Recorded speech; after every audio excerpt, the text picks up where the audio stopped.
በስመ አብ ወወልድ ወመንፈስ ቅዱስ አህዱ አምላክ አሜን። አንድ አምላክ በሚሆን በአብ በወልድ በመንፈስ ቅዱስ ስም እንዴት ሰነበታችሁ? እግዚአብሔር ይመስገን። አምላክ አማልክት እግዚአ ጋይስት ንጉሠ ነገሥት መድኃኒታችን እግዚአብሔር ቅዱስ ስሙ የተመሰገነ ይሁን።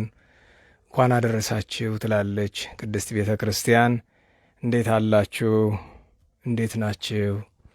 እግዚአብሔር አምላክ በቸርነቱ በይቅርታው በበጎነቱ እንደ ፈቃዱ እንደ ይቅርታው እንደ ቸርነቱ እንደ ምሕረቱ ከዚህ ሰዓት ከዚህ ዕለት ስላደረሰን ቅዱስ ክቡር ምስጉን ልዩ የሆነ ገናና ስሙ የተመሰገነ ይሁን። እመቤታችን ድንግል ማርያም በአማላጅነቷ ቅዱሳን በረድኤታቸው በደራያቸው የተመሰገኑ ይሁኑ። እንግዲህ ነገር አላበዛም። ምናልባት በአንዳንድ ነገሮች ላይ ዝም ማለት አስቸጋሪ ስለሚሆን ብቻ እና ደግሞ የ2018 ጥምቀት ለየት ያለ አጀንዳ ሆና ጎንደር ስለሰነበተች ጥሩ በሆነውም ባልሆነውም በሱ ጉዳይ ላይ ጥቂት የምናገረው ነገር ስላለኝ ነው። እዚሁ ያለንበት ሰዎች መቼም አንዳንዴ ከሩቁ ነው ከሚያዩ ይልቅ ያለንበት የምንኖርበት ሰዎች በደንብ እናውቀዋለን፣ በእግዚአብሔር ቸርነት ማለት ነው። እና ዛሬ ለነገራችሁ የፈለግኩት ለሁላችሁም ይህንን ለምትመለከቱ ለምታዳምጡ ሁሉ ብዙ ሰው ሰሞኑን ጎንደር ላይ በታየው ነገር ብዙ አይነት አስተያየት ሲሰጥ ነበረ። በእውነቱ አስተያየት መስጠት በየትኛውም ጊዜ የሚነቀፍ ነገር አይደለም፣ መልካም ነው። ነገር ግን መሰረታዊው ነገር አስተያየቱ ሳይሆን አስተያየቱ የሚሰጥበት ምክንያትና አንግሉ ነው፣ የምናይበት አንግል ነው።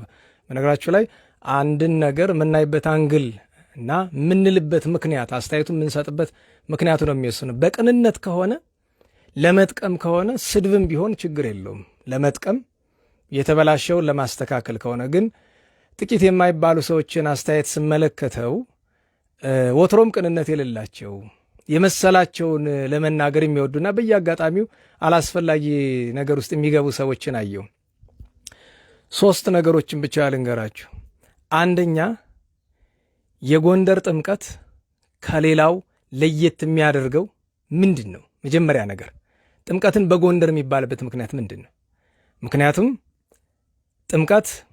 ጥምቀትን በማክበር ቀደምት ከሚባሉ ስፍራዎች ዋናዋ አክሱም ናት። ጥንታዊ ታሪክ ያላት አክሱም ናት። ከዚያ ቀጥሎ ቅዱስ ላሊበላ ነው። ከዚያ ቀጥሎ ሸዋ ደብረ ብርሃን ነው። ከዚያ በአራተኛ ደረጃ ነው ጎንደር የምትመጣውና ለምንድን ነው ከሌሎች ተለይታ ጎንደር ለየት ያለችበት? ለምንድን ነው ጥምቀትን በጎንደር የሚባለው? ይሄ ነገር ሃይማኖት ነው? ባህል ነው? ፖለቲካ ነው? ምንድን ነው ጥምቀትን በጎንደር ተብሎ ለየት ያለበት ምክንያት ምን? መጀመሪያ ይህንን መሰረት ካላወቅን ችግር ነው። ጥምቀት በጎንደር ምንድን ነው የሚለየው? መጀመሪያ ነገር ለምንድን ነው ይህን ያህል ትኩረት እንዲሰጠው የሆነበት ምክንያት? ትኩረት ውስጥ ጠቀመ ወይስ ጎዳ? ይህንን ነገር ማወቅ ያስፈልጋል። ሁለተኛ፣ ሰሞኑን አጀንዳ የሆነው ነገር ድንገት ደርሶ የመጣ ነገር አይደለም። ለአንዳንድ ሰዎች የዛሬ 2-3 ዓመት የተጀመረ የተፈጠረ የሚመስላቸው ነገር አለ። ይሄ ዘፈኑ ዝላዩ ምኑ ማለት ነው። ለአንዳንዶቹ ደግሞ 10 ዓመት በፊት የተጀመረ የሚመስላቸው አይደለም። እንደሱ አይደለም። ትናንት ያያችሁት ዘፈን በጣም ሩቅ ጎዳና ያለው፣ ትናንት ያያችሁት ዝላይ ቅርብ ጊዜ የመጣ ነገር መስሏችሁ ከሆነ ችግር ነው። አንዳንድ ነገሮችን ከመሰረቱ ካልሰራንባቸው ፋይዳ ስለሌለው ብዬ ነው። ሁለተኛ እንድናነሳ የምፈልገው ነገር እሱ ነው። ሶስተኛውና የመጨረሻው እውነት በሌሎች ስፍራዎች የተከበሩት የጥምቀት በዓሎችን እግዚአብሔር ተቀብሏቸዋል ወይ? ማለት ጎንደር ላይ ዘፈን ዝላይ ስለነበረ ሌላ ቦታ ላይ ዘፈን ዝላይ ስላልነበረ ለእግዚአብሔር የሚገባ መስዋዕት በሌሎች ስፍራዎች ቀርቦባቸዋል ማለት አንዳንዴ የሰው ስና የራሳችን እንዳንረሳ ብዬ ነው። እኛ ጋር የተሰራውን ነውር ይሄ ዝላዩ፣ ዘፈኑ፣ ዳንኪራው ምኑ ነውር ነው። እንኳን እንደ ክርስቲያን አልኳችሁ እንደ ሰው ራሱ ጸያፍ ነው። እሱን መካድ አንችልም። እኛ ትልቅ ስህተት ነው የተደረገው፣ ግን ዛሬ የጀመረ አይደለም። እሱን እመጣበታለሁኝ። ነገር ግን አብዛኞቻችን የጎንደር ዘፈን ላይ ጎንደር ላይ የተደረገው ዝላይ ላይ ስናተኩር በየትኛው ስፍራ ነው በእውነት እግዚአብሔር የሚቀበለው ነገር? በነገራችሁ ላይ አንድ እንድታውቁት የሚያስፈልገው ነገር አለ። አባቶቻችን ሲያሳድጉን፣ ቅድስና ያላቸው መምህራን ሲያሳድጉን አንድ ነገር ነግረውናል። አንድ ነገር ከድርጊቱ ከተግባሩ የሚቀድመው የምታደርግበት ልብ ነው። ለምሳሌ ለሰው ለታይታ ብሎ ልብሱን አሰማምሮ ሲዘምር የሚውል ሰው አለ። በቪዲዮ እየተቀረጸ እዩኝ እያለ እግዚአብሔርን ረስቶ ለሰው ለመታየት ሲዘምር የሚውል ሰው አለ። መዝሙሩ የእግዚአብሔር ነው ቃሉ። ሰውየው የሚያደርግበት ምክንያት ግን በእግዚአብሔር ፊት ፍጹም ተቀባይነት እንዳይኖር ያደርጋል። በተቃራኒው ደግሞ እናቶቻችን እሰይ ስለት የሰመረ እያሉ ይዘፍናሉ። በታቦቱ ፊት ይዘፍናሉ። ዘፈን መቼም በቤተክርስቲያናችን አንዳንድ ሰዎች ከምን እንዳመጡት ባላቅም ዘፈን ኃጢአት አይደለም የሚሉ ሰዎች አሉ። ዘፈን ኃጢአት ነው 101%። እንዲሁ 101% የሚባል ካለ ኃጢአት ነው። እሱን ደጋግሜ ተናግሬያለሁ። ዘፈን ለክርስቲያን ዘፈን ኃጢአት ነው 100%። ነገር ግን እናቶቻችን እና መምህራችንን በታቦት ፊት የሚዘፍኑ እስክስታ የሚወርዱ እናቶችን እንዳትነቅፋቸው አሉኝ። እንዴ ለምን? ዘፈን ኃጢአት አይደለም ወይ? አዎ ኃጢአት ነው። ታዲያ ለምንድን ነው የማልነቅፋቸው? በሁለት ምክንያት። አንድ በገባቸው ልክ በየዋህነት በቅንነት የሚያቀርቡት ነገር ስለሆነ ለዕለት እግዚአብሔር ይቀበላቸዋል።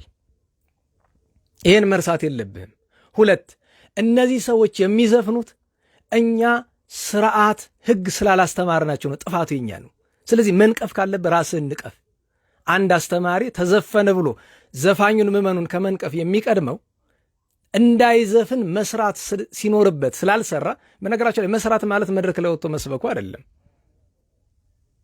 ገድል ይጠይቃል። በነገራቸው ላይ ምዕመናንን ወገኖቻችንን ወደ ጎዳና ለመመለስ እንኳን የፌስቡክ ትችት ሁላችንም እኔም እናንተ የምናደርገው እንኳን የፌስቡክ ትችት አልኳችሁ የመድረኩ ስብከት ምዕመንን አያስተካክልም።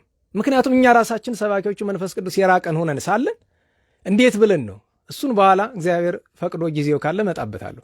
እና እናቶች በታቦት ፊት ሲዘፍኑ መዝፈን ስተት ቢሆንም በታቦትም ፊትም ሆነ ቤትም ስፍራ መዝፈን ስተት ቢሆንም በገባቸው ልክ በሚያውቁት ልክ በየዋህነት የሚያቀርቡት መስዋዕት ነውና በሌላ ጊዜ ማስተማር ነው እንጂ ዕለቱኑ ዘፈናችሁ ብለህ እንዳትነቅፋቸው እናቶችን ብለዋል። ምክንያቱም ጥፋቱ የኔ ስለሆነ የኛ ስለሆነ ያላስተማርን ያልሰራን ጥፋቱ የኛ። ከነቀፍክ ራስህን ንቀፍ ብለውናል። እና መሰረታዊው ነገር ሶስተኛ ልንመልሰው የሚገባ ጥያቄ መዝሙር ስለተዘመረበት ብቻ ከአዲስ አበባ ጃን ሜዳ ጀምሮ በአጠቃላይ በሀገሪቱ የተደረገው የጥምቀት በዓል በውኑ በእግዚአብሔር ፊት ንጹሕ መስዋዕት ነበረ ወይ? የጎንደሩ ብቻ ነው ወይ ችግር የነበረበት? አሁን ይሄ ጎንደርን ለመከላከል አይደለም። ምክንያቱም ታውቃላችሁ እድሜ ዘመኔን ስጮህ የኖርኩ ሰው ነኝ። ሌላ ቁም ነገር ባይኖረኝም ይሄ ቀን እንዳይመጣ ብዙ ጮክ ያለው በጣም ብዙ ጮክ ያለው። አሁን ጎንደርን ስለመከላከል አይደለም። ነገር ግን የጎንደርን ስህተት ስናወጣ በየትኛውም የሀገሪቱ ክፍል ወይም በየትኛውም የዓለም ክፍል የተከበረው የጥምቀት በዓል እግዚአብሔር የሚቀበለው ነበረ ወይ? ትክክለኛ ንጹሕ መስዋዕት ያቀረበ ማን ነው? ራሳችን እንድንፈትሽ ብዬ ነው።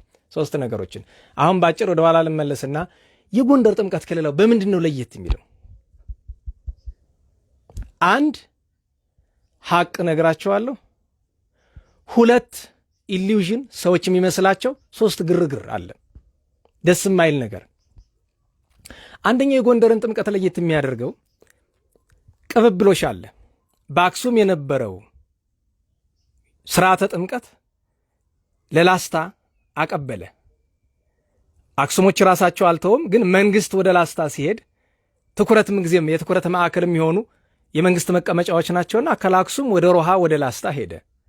በቅዱሳን ነገስታት ዘመን ማለት ነው። ከዛ እንደገና የዛጉዌ ሥርወ መንግስት ተጠናቆ ወደ ሸዋ ሲሄድ አሁንም ማዕከሉ ደብረ ብርሃን ስለነበረ የጥምቀት ትኩረት ደብረ ብርሃን ማዕከል ላይ ነበረ።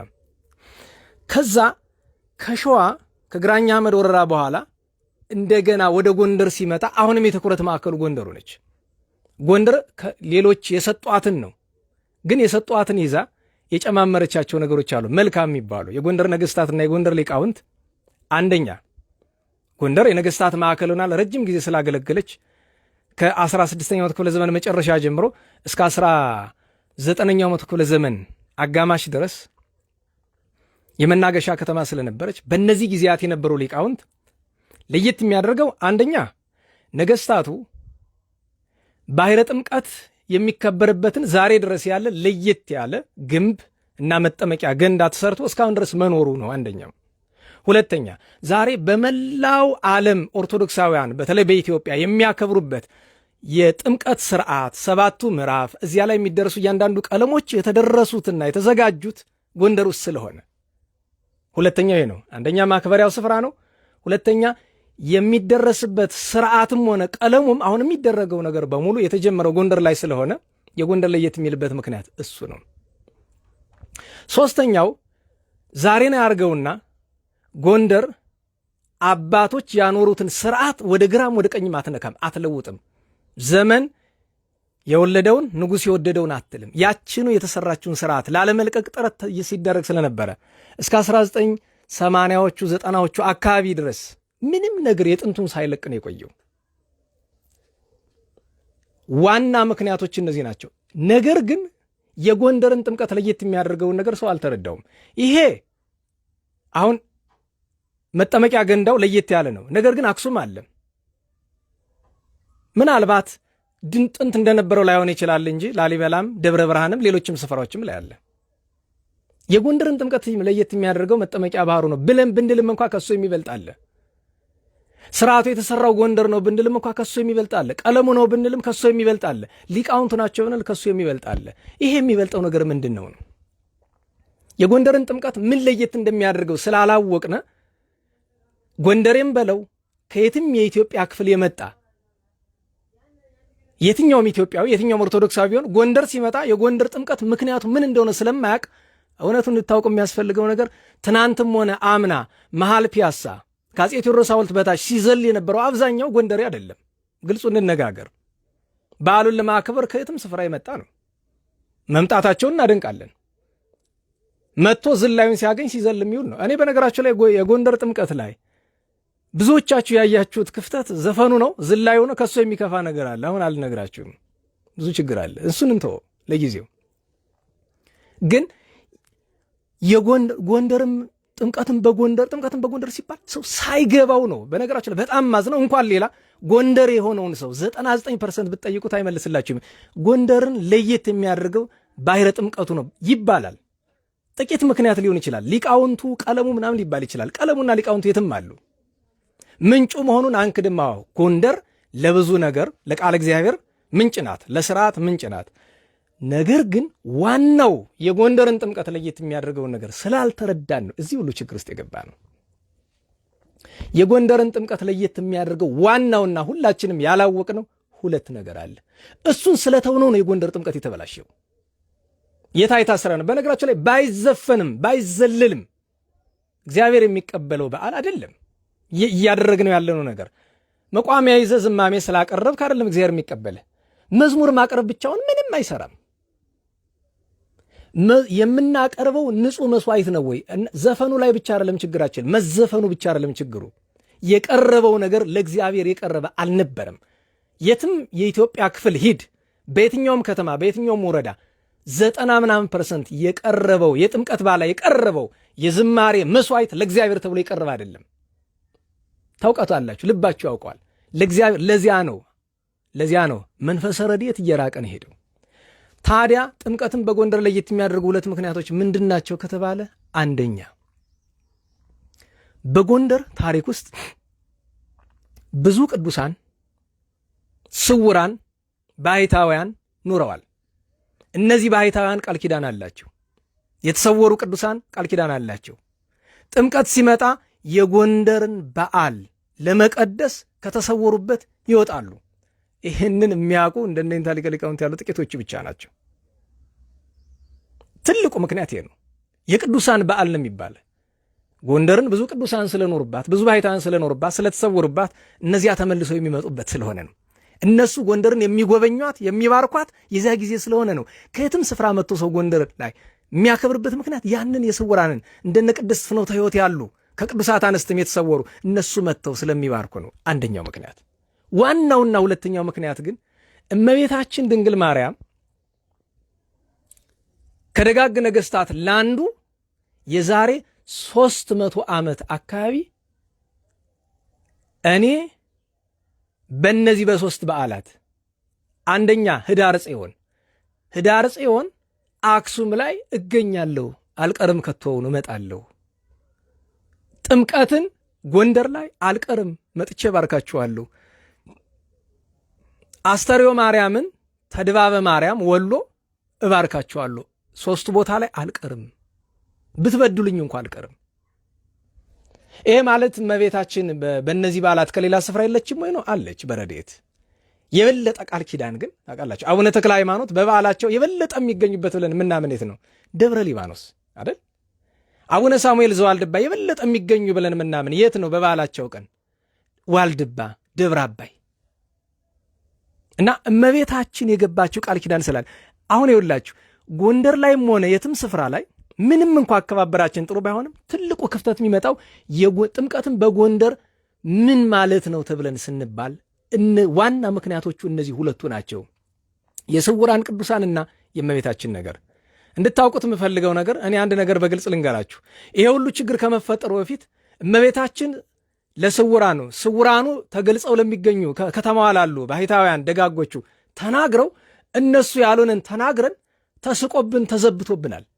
እዚህ ሁሉ ሳይደርስ እኮ እንኳን ዛሬ አልኳችሁ ከዓመታት በፊት ጥምቀት ላይ አደጋ ደርሶ ያሁሉ ሰው ሲሞት ጎንደር ላይ ከመደረጉ በፊት ተዋላለን። እኛ ተራ ሰዎች ነን፣ ግን ከእውነተኛ አባቶች ያገኘነውን ነገር መናገር ግዴታችን ነው። ስለዚህ የዚህ በሽታ የጎንደር ጥምቀት ምንነቱን አለመረዳት ስለሆነ በተለይ ለከተማው ሰው የዚህ ሁሉ በሽታ ቁጥር 1 ተጠያቂ የከተማው መምህራን አገልጋይ ነው። ምክንያቱም እሱም አያውቀውም፣ እሱ ካላወቀው ምዕመኑ ቤት ያውቀዋል። ስለዚህ ለእመቤታችን ክብር፣ ለቅዱሳን ስውራን ክብር፣ ከሁሉ በላይ ደግሞ ለጌታችን ለመድኃኒታችን ለኢየሱስ ክርስቶስ ክብር እንደሚገባ በዓሉን ከማዘጋጀት ይልቅ እንግዳ ይመጣል የሚባል ነገር በየትኛውም ስፍራ ለሚመጣ እንግዳ ተብሎ የሚዘጋጀው ነገር እንዲሁ ከሁሉ የሚቀድመው የእንግዶች ሁሉ ጌታ መድኃኒታችን ክርስቶስ የእንግዶች ሁሉ እመቤት እግዝእትነ ማርያም ለነሱ የሚሆን ምን መስዋዕት አዘጋጅተናል። በነገራችሁ ላይ ወልደ እግዚአብሔር በእንግዳ ይመሰላል ቢባልም ዋና እንግዶች ገንዘብ ይመዘው መጥተው በየሆቴሉ የሚንከላወሱት አይደሉም። ዋና እንግዶች ማለት ድሆች ናቸው። ድሃ የሚረገጥበት የሚናቅበት በዓል አይደለም የጥምቀት በዓል። የራባቸው የጠማቸው እንኳን ይቅርና የአብነት ተማሪዎች እኮ የጥምቀት ቀን ርቧቸው ነው የሚሉ። በነገራቸው ላይ ምንም ዝክር እንኳን የለም እኮ ዝክር እኮ የለም። የጥምቀት ራሱ ትንሽ የቃና ዘገሊላ ይሻላል። እና ስለዚህ ጥምቀት በጎንደር ምን ማለት እንደሆነ ስላልገባን ዋናዎቹ በተለይ ጎንደር የሆነን ሰዎች የእመቤታችን ነገር፣ የቅዱሳን የስውራን ነገር፣ የመድኃኔ ዓለም የቸሩ ነገር ስላልገባን ነው የዚህ ሁሉ ችግር መነሻ። አንደኛ ይህን እንድናውቅ ያስፈልጋል። ሁለተኛ ትናንት በቀደም የተፈጸመው ነገርና አብዛኞቻችሁ ያያችሁት ነገር ለብዙዎቻችሁ የ2-3 ዓመት ነው የሚመስለው። አይደለም። ለአንዳንዶቻችሁ 10 ዓመቱ ነው ከተጀመረ። አይደለም። ይኸውላችሁ በግልጽ እንድንነጋገርበት የሚያስፈልግ ነገር አለ። የዚህ ሁሉ ዘፈንና ዝላይ መነሻው ሃይማኖትና ባህል ሲቀላቀሉ በጣም ጥንቃቄ ይፈልጋል። እኔ እውነቴን ነው። ሃይማኖትና ባህል ሲቀላቀሉ ሃይማኖቱ ባህሉ ላይ ተጽዕኖ ማድረሱ ጥሩ ነው። ነገር ግን በዛ ሰበብ ተገልብጦ ባህሉ ሃይማኖቱን እየተጫነው ከሆነ ችግር ነው። አሁን እያየ ነው ያለ ነው እሱ ነው። በነገራችሁ ላይ ዘፈኑና ዝላዩ ቅጣጣ እንጂ ለመቶች ዓመታት የቆየ ነገር ነው ይሄ ዘፈን። ምናልባት ስላልተቀረጸ ወይ ደግሞ እንዳሁኑ የተጋነነ ስላልሆነ በሞንታርቦ ስላልሆነ እና ቅጥ ያጣ ዱርዬነት ስለሌለው ያሁኑ በጣም ዱርዬ የሚለውም ቃል የሚገልጸው አይመስለኝም። በጣም ቅጥ ያጣ ነውረኝነት ስለሆነ ነው እንጂ ዘፈኑ ቆይቷል። ቅጥ የሌላቸው ነገሮች ዛሬ አይደለም የዛሬ 30 ዓመት መድዬ እየተባለ ሲጨፈር ሎቱ ስብሐት መድዬ ምንድን ነው? መድኃኔዓለምን ያ ሁሉ ሲባል ተው ብለን አልጮህንም? ገና ድሮ ሚኪዬ እየተባለ ከተማ ሁሉ ሲበጠበጥ ተው አልተባለም? ማን ተው አለ? ከመምህራን የትኛው? ከአባቶች የትኛው? ኧረ ተው። ባህሉ ያስፈልጋል። በነገራችሁ ላይ እሱ ብቻ አይደለም። እስኪ እንደው በሞት ያውን የጥምቀት ቀን ልብስ የማይገዛ ሰው የለም። ለጥምቀት ያለው ቀሚስ ሲበጣጥስ ይባላል። እንዲህ የሚባል ሃይማኖት አለ? እኔ ማዝነው ትልልቅ የሃይማኖት አባቶች እንኳ ለጥምቀት ያለውን ቀሚስ ይበጣጠስ ብለው ሲናገሩ ምገባበትን የሚጠፋኝ ነው። አንዳንድ ምን ማለት ነው? ይህ እኮ ሃይማኖት አይደለም። ለጥምቀት ያልሆነ ቀሚስ ይበጣጠስ የሚባል ሃይማኖት የለንም እኮ እኛ። የት ነው ያገኛችሁት? ሎሚ ስለ መወርወር ይወራል። የት ነው የተገኘው? ወንድና ሴት ስለ መተጫጨት ይወራል። የት ነው የተገኘው? እንዲህ ዛሬ ድንገት ደርሶ የመጣ ችግራት። ጥምቀት እኮ መንፈሳዊነቱን የለቀቀ ዛሬ አይደለም። እኔ እኮ ድሮ ተናግሬያለሁ። ጥምቀት ውስጥ የቀሩ መንፈሳዊ ነገሮች ታቦተ እግዚአብሔር፣ የሊቃውንት ወረብ አመላለስ ማስረገጥ፣ የሰንበት ትምህርት ቤት የማኅበረ ቅዱሳን መዝሙር፣ ከነዚህ በቀር ምን የቀረን ነገር አለ? እና ዘፈኑና ዝላዩ ዛሬ አይደለም የመጣ። ምንጩን እንየው። ሲሰራ ለጊዜው ዘፈኑን ለማስቆም በነገራችሁ ላይ እዛ ፒያሳ ጎንደር ፒያሳ ላይ የተደረገውን ዝላይ ለማስቆም እኮ 5 ደቂቃ የሚወስድ ነገር አይደለም። ለእኔ አይደለም፣ ኃላፊነት ላላቸው ሰዎች እኮ 5 ደቂቃ አይወስድም። ግን እናንተ ብዙ ሺህ ሰው በአንድ ላይ ተሰብስቦ ሲዘፍን ነው የምታዩት አይደለ? ከሱ የከፋውን ነገር አንዱን ልንገራችሁ። ከተማዋ በሙሉ በመጠጥ ስካር የምትሞላበት ቀን አይደል? በዝላይ በዘፈን እስኪ ሄዱ በየጭፈራ ቤቱ የሚገርማቸው ነገር ለዛ ቀን ሲባል አብዛኛው ሰው ቤቱን ወደ ዘፈን ቤትና ወደ ቢራ ቤት ይለውጣቸዋል። ከዛ ይከፋል እኮ በነገራችሁ ላይ እዛ በቪዲዮ ተቀርጾ ካያችሁት ፒያሳ ላይ ከተደረገው ነገር እኮ ከተማዋ ላይ ያለው ነገር ይከፋል። እና በዓሉ ዛሬ አይደለም እንደዚህ ሆነው ቆይቷል። ስለዚህ ከስሩ ከመሰረቱ ወርደን የጎንደርን ጥምቀት እዚህ ደረጃ ያደረሰው በተለይ ይሄ ዝላዊ ዘፈኑ እዚህ ደረጃ ያደረሰው ምንድነው ካላችሁኝ፣ እኔ ሐቁን እንነጋገር። ባህሉ ከመጠኑ አልፎ ሃይማኖታችንን ተጭኖታል። ባህሉ ሃይማኖትን በመጠበቅ አስተዋጽኦ አድርጓል። ለምን? ሃይማኖት ላይ ያሉ ስርዓቶችን አባቶቻችን ወደ ባህል በማስገባታቸው እናመሰግናቸዋለን። እኛ ግን በደንብ ስላልያዝነውና እያያዝነው ስላላወቅነው ጥምቀት የዘፈን በዓል የሆነው እኮ ዛሬ አይደለም፣ ከ200 ዓመት በፊት ነው። እንድታውቁት የዘፈን በዓል የሆነው ዛሬ አይደለም፣ ከመቶዎች ዓመታት በፊት ነው። ልዩነቱ ምንድን ነው? የድሮዎቹ በቅንነትን የሚያደርጉት ለነሱ ለእግዚአብሔር የሚያቀርቡት መስዋዕት ነው። የአሁኑ ግን እንደ መዝናኛ ቤት ወደ በቃ ጠቅላላ። ምክንያቱም አብዛኛው ለጥምቀት የሚመጣ ጌታችንን ለማክበር አይደለም፣ እመቤታችን ለማክበር አይደለም፣ ለመዝናናት ነው። ጎንደር የሚመጣ አብዛኛው ለጥምቀት የሚመጣው ከዛም ያለፈ ቆሻሻ ነገር አለ። በነገራችሁ ላይ ለሌላ ስራ የሚመጡ ሰዎች አሉ። ጎንደርን ጥምቀት የሚያከብሩ መስለው ከውጭ ሀገርም ከመሃል ሀገርም ለሌላ ነውርና ቆሻሻ ነገር የሚመጡ ሰዎች አውቃለሁ እኔ። እና ከተሰራ ዘላቂ የሆነ ነገር ላይ ቢሰራ ቅድም ያልኳችሁ ጥምቀትን በጎንደር ምን ለየት ያደርገዋል የሚለው መንፈሳዊን ነግሬያችኋለሁ። ሁለተኛው ኢሉዥን ነው ብያችኋለሁ። ሰው ጥምቀትን በጎንደር ሲል ምን ማለቱ እንደሆነ እኮ አይገባው። ሶስተኛው ግርግር ነው ብያችኋለሁ። የጎንደር ጥምቀት ከሌላው ለየት የሚያደርገው ግርግር ይበዛል። ዛሬ ብቻ አይደለም፣ ድሮም አንስቶ ድብድብ አለ በነገራችሁ ላይ። እንዲያውም አሁን ቅርብ ጊዜ ድብድቡ ትንሽ ቀሏል። በጥምቀት እኮ የምናውቀው እኛ እናንተ አታውቁም። እውነቴን ነው። በአደባባይ ወጥተን እንነጋገረው እስከ መቼ ደብቀ ነው ይሆናል። ከዓመታት በፊት እኮ ልጆችም ሆነን ትልቅም ከሆነ በኋላ እኮ ጥምቀት መጣ ሲባል ትዝ የሚለን ምንድን ነው? የሰፈር ድብድብ። በየሰፈሩ ሁሉ ዱላ ይዞ ይወጣል፣ መደባደብ ነው።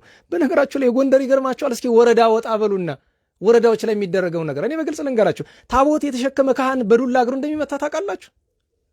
ይሄ የሚደረግበት አለ። አሁን እዚሁ እኛ አካባቢ ጎንደር ውስጥ አይደለም ግን በዚሁ አካባቢ አለ። ታቦት ማውጣት የተው ካህናት አሉ እኮ ከመደብደብ ብዛት።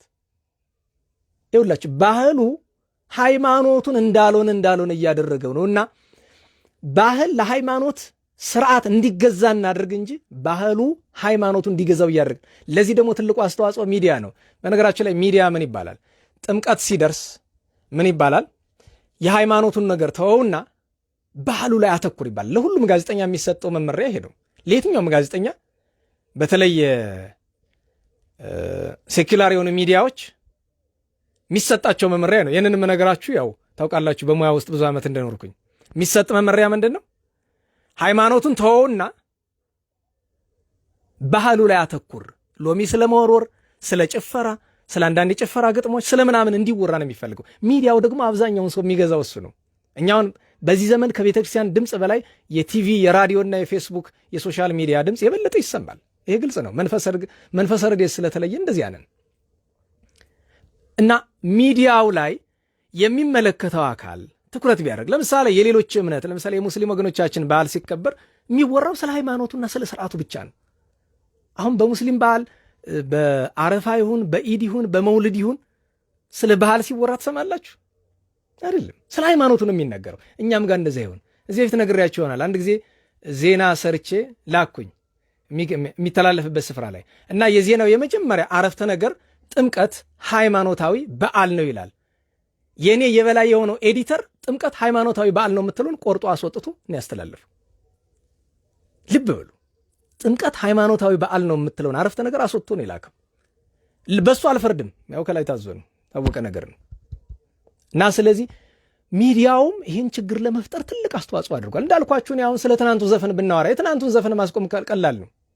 በቃ ሳምበዲ ጋር ስልጣን ያለው ሰው ጋር ትደውላላችሁ። ያ ሳምበዲ ያ ስልጣን ያለው ሰው አቁም ይላል፣ ይቆማል። ነገርኳችሁ። ዘፈኑ ያለ ፒያሳ ላይ አይደለም፣ ሙሉ ከተማው ላይ ነው ያለ። ጎንደርን ብትመጡ ማለት ነው ለቃሉ በጣም ይቅርታ የሃይማኖት ሀገር አትመስልም።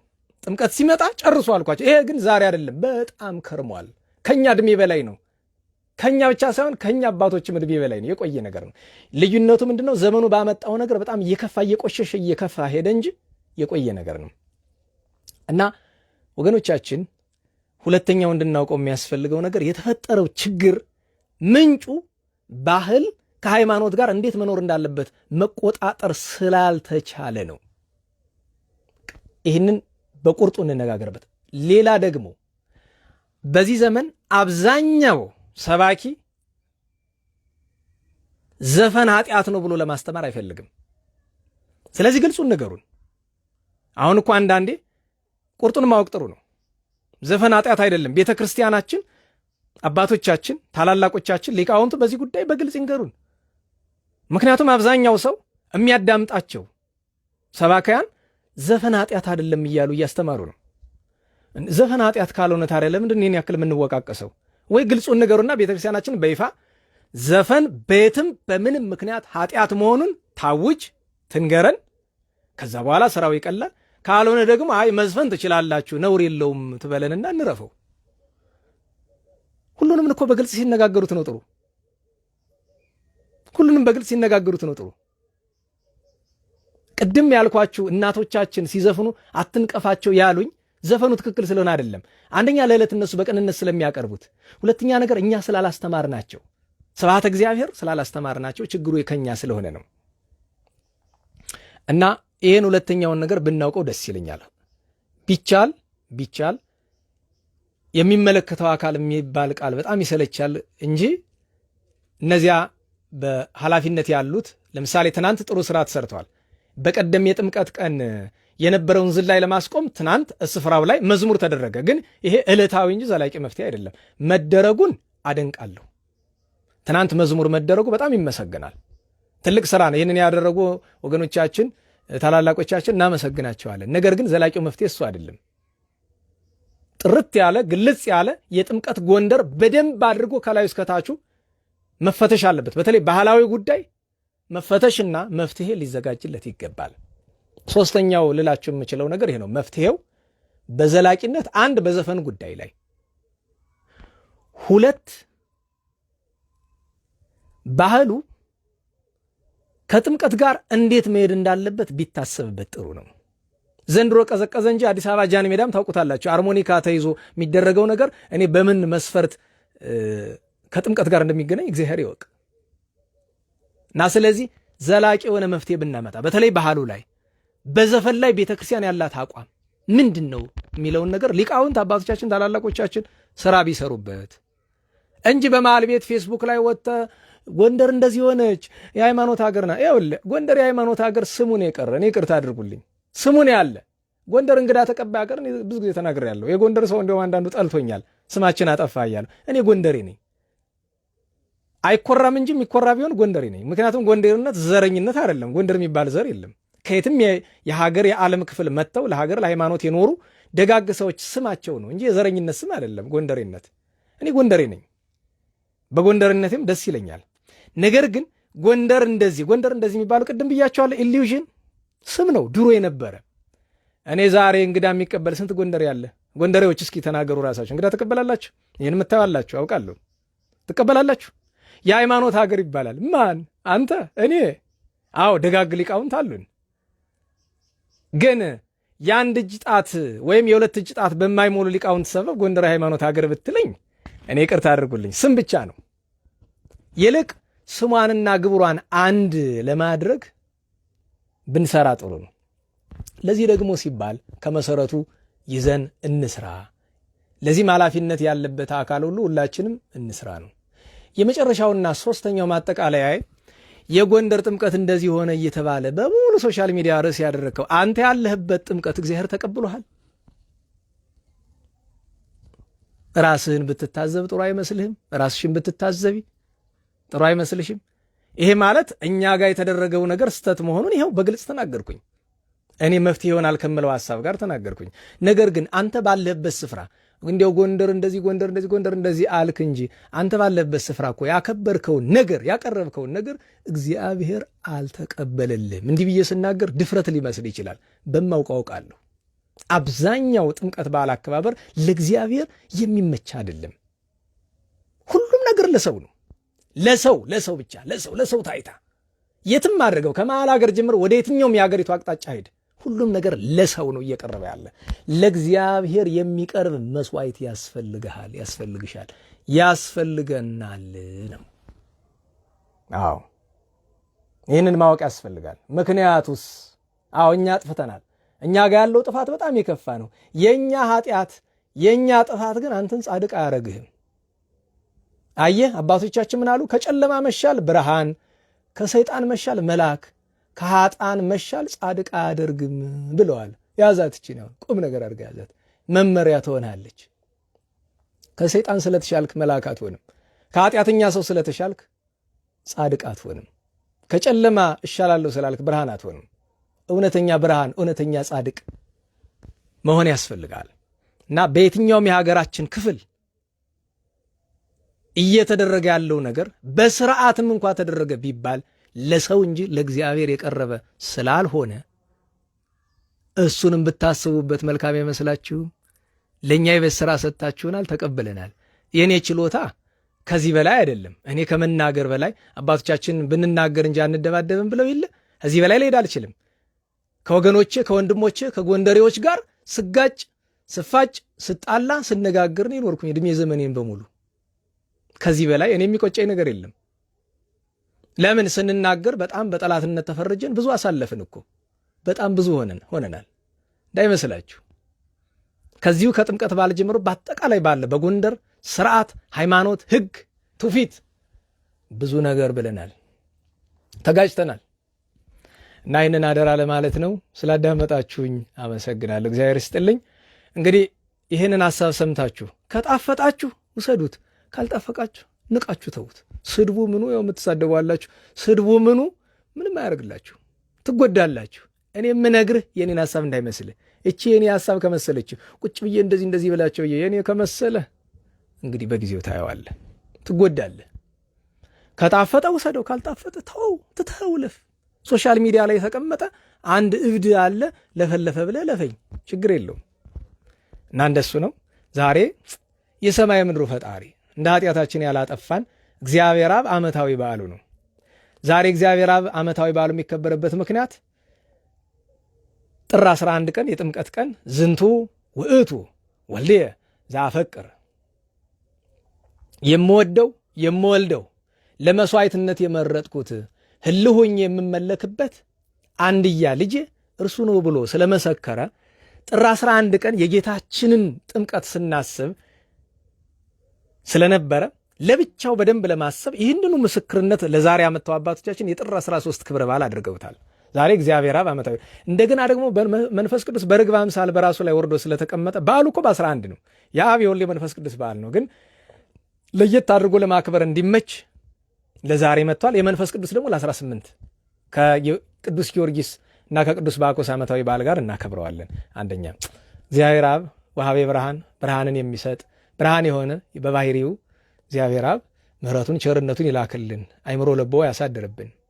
ሌላ ዛሬ በቤተክርስቲያናችን ከታላላቅ ቅዱሳን መካከል 7ቱ ደቂቅ ለረጅም ዓመታት ተኝተው የነቁ ቅዱሳን ከኤፌሶን ቀጥሎ እናታችን ቅድስት ዲሜና በ3ኛው መቶ ክፍለ ዘመን መጨረሻ ላይ የነበረች ከአባቷ ከቅዱስ ማርቆስና ከ40 ደናግል ጋር ብዙ መከራ ተቀብላ ሰማዕትነት የተቀበለች ንጽሕት ድንግል ቅድስት ዲሜና እና ቅዱስ ማርቆስ አባቷ 40 ደናግል ማህበረተኞቿ ንጹሐት አንስት ናቸው።